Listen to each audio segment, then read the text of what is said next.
Bonjour à tous, bienvenue chez Docteur Laurent. Je suis ici pour vous aider à vous débarrasser du diabète. Oui, c'est ce que je voulais dire, le diabète est une maladie mortelle, mais nous pouvons l'inverser et la contrôler très facilement en utilisant 100% de notre cerveau.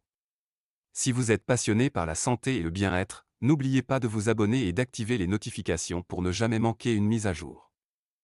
Avant de commencer, permettez-moi de vous parler du diabète, surtout pour ceux qui ne le connaissent pas très bien. Le diabète est une maladie chronique qui affecte la façon dont l'organisme régule le taux de sucre dans le sang, glucose. Dans le cas du diabète de type 1, le système immunitaire attaque les cellules productrices d'insuline dans le pancréas, ce qui entraîne une production faible ou nulle d'insuline. Le diabète de type 2 survient lorsque l'organisme devient résistant à l'insuline ou n'en produit pas suffisamment, ce qui est souvent lié à l'obésité et à des facteurs liés au mode de vie. Le diabète gestationnel peut se développer pendant la grossesse mais disparaît généralement après l'accouchement. S'il n'est pas pris en charge, le diabète peut entraîner de graves complications, d'où l'importance d'une gestion efficace par le biais d'un régime alimentaire, de l'exercice physique et de médicaments. Aujourd'hui, nous abordons un sujet extrêmement important pour toute personne gérant un diabète. Nous allons parler de *** 5 médicaments que les patients diabétiques devraient éviter ***. La gestion du diabète consiste à faire des choix éclairés, ce qui implique d'être conscient des médicaments que l'on prend. Certains médicaments peuvent affecter la glycémie ou interagir négativement avec la gestion du diabète. Entrons dans le vif du sujet. En première position, nous avons les corticostéroïdes ***. Ils sont souvent prescrits pour traiter les inflammations et les maladies auto-immunes. Cependant, ils peuvent provoquer des augmentations significatives du taux de sucre dans le sang, ce qui rend le diabète plus difficile à gérer. Si vous en avez besoin, demandez à votre médecin de vous proposer des alternatives ou des stratégies pour en atténuer les effets. Les corticostéroïdes sont couramment prescrits pour des affections telles que l'inflammation et les troubles auto-immuns, mais ils peuvent poser des problèmes importants aux patients diabétiques. Ces médicaments peuvent augmenter la glycémie en favorisant la résistance à l'insuline et en augmentant la production de glucose dans le foie.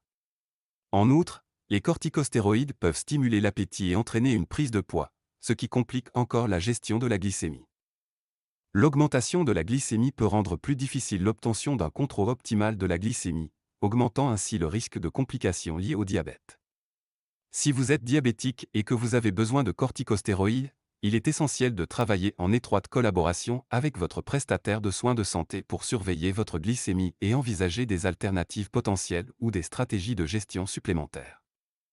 Privilégiez toujours une communication ouverte avec votre médecin sur la meilleure approche à adopter pour votre santé. En deuxième position sur notre liste figurent certains antipsychotiques ***. Des médicaments comme l'olanzapine et la clozapine peuvent entraîner une prise de poids et une résistance à l'insuline.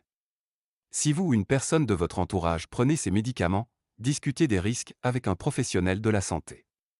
Certains antipsychotiques, en particulier les antipsychotiques atypiques comme l'olanzapine et la clozapine, peuvent être problématiques pour les patients diabétiques. Ces médicaments sont associés à une prise de poids importante, qui peut entraîner une résistance accrue à l'insuline, rendant plus difficile le maintien d'une glycémie stable. Une glycémie élevée peut entraîner une détérioration du contrôle du diabète et un risque accru de complications.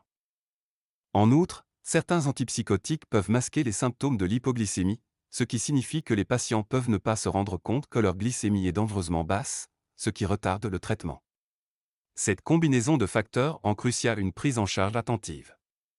Si vous êtes diabétique et qu'on vous prescrit des antipsychotiques, il est important de travailler en étroite collaboration avec votre professionnel de la santé afin de surveiller votre santé métabolique et d'explorer d'autres options si nécessaire. Des contrôles réguliers peuvent contribuer à atténuer les risques et à assurer une meilleure gestion globale de votre état. En troisième position, nous avons les diurétiques thiazidiques ***. Ils sont souvent utilisés pour traiter l'hypertension artérielle, mais ils peuvent augmenter le taux de sucre dans le sang. Là encore, il est essentiel d'avoir une conversation ouverte avec votre médecin afin d'explorer des traitements alternatifs. Les diurétiques thiazidiques, couramment prescrits pour traiter l'hypertension artérielle, peuvent poser des problèmes aux patients diabétiques. Ces médicaments peuvent augmenter la glycémie, ce qui peut compliquer la gestion du diabète. Ils agissent en réduisant la rétention d'eau et en abaissant la tension artérielle, mais ce faisant, ils peuvent entraîner une élévation de la glycémie par divers mécanismes, notamment une diminution de la sensibilité à l'insuline. En outre, les diurétiques thiazidiques peuvent provoquer des déséquilibres électrolytiques et affecter la fonction rénale au fil du temps, ce qui a un impact supplémentaire sur le contrôle de la glycémie. Il est essentiel que les patients diabétiques prenant des diurétiques thiazidiques surveillent étroitement leur glycémie et maintiennent une communication ouverte avec leurs prestataires de soins de santé afin d'évaluer les risques et d'envisager d'autres options thérapeutiques si nécessaire. Des examens réguliers peuvent aider à gérer tout effet secondaire potentiel et à assurer une gestion efficace du diabète. Les bêta bloquants arrivent en 4e position. Bien qu'ils soient efficaces pour les problèmes cardiaques, ils peuvent masquer les symptômes de l'hypoglycémie, ce qui rend plus difficile la reconnaissance du moment où il faut agir. Veillez à surveiller de près votre glycémie si on vous prescrit ces médicaments. Les bêta-bloquants sont couramment utilisés pour gérer les problèmes cardiaques et l'hypertension artérielle, mais ils peuvent être problématiques pour les patients diabétiques.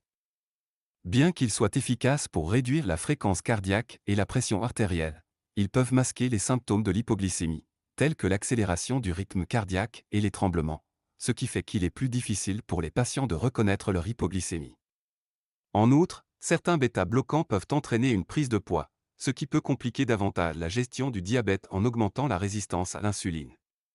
Il est important que les patients diabétiques sous bêta-bloquants surveillent de près leur glycémie et informent leurs prestataires de soins de toute inquiétude. Avec une gestion et une communication attentive, les risques associés aux bêta-bloquants peuvent être traités efficacement.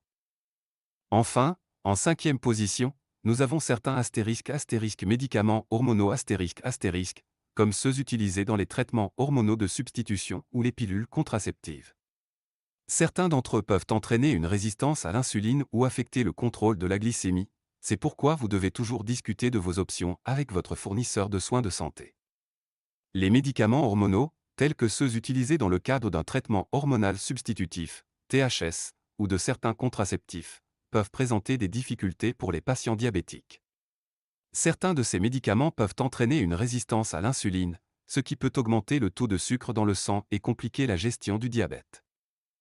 Par exemple, les fluctuations hormonales causées par ces médicaments peuvent affecter le métabolisme du glucose, ce qui peut entraîner une augmentation de la glycémie.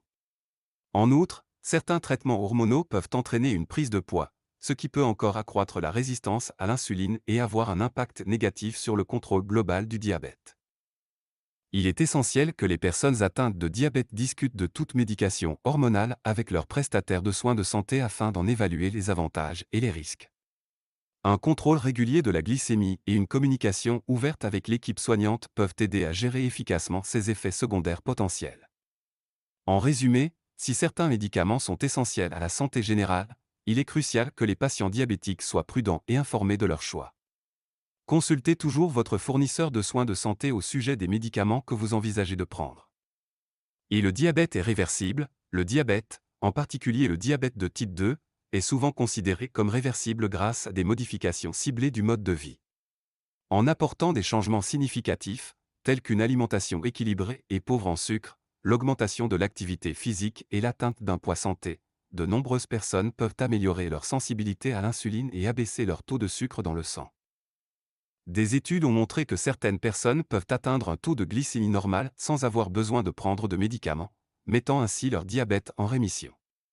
Cette transformation améliore non seulement l'état de santé général, mais réduit également le risque de complications associées au diabète. Il est toutefois essentiel d'aborder ce parcours avec des conseils professionnels.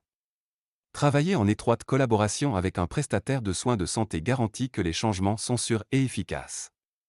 Bien qu'une inversion complète ne soit pas possible pour tout le monde, de nombreuses personnes peuvent obtenir des améliorations substantielles de leur état, ce qui leur permet de mener une vie plus saine et plus satisfaisante. Merci d'avoir écouté cette vidéo. Si vous avez trouvé cette vidéo utile, levez le pouce et n'oubliez pas de vous abonner à ma chaîne pour obtenir d'autres conseils sur la gestion de votre santé.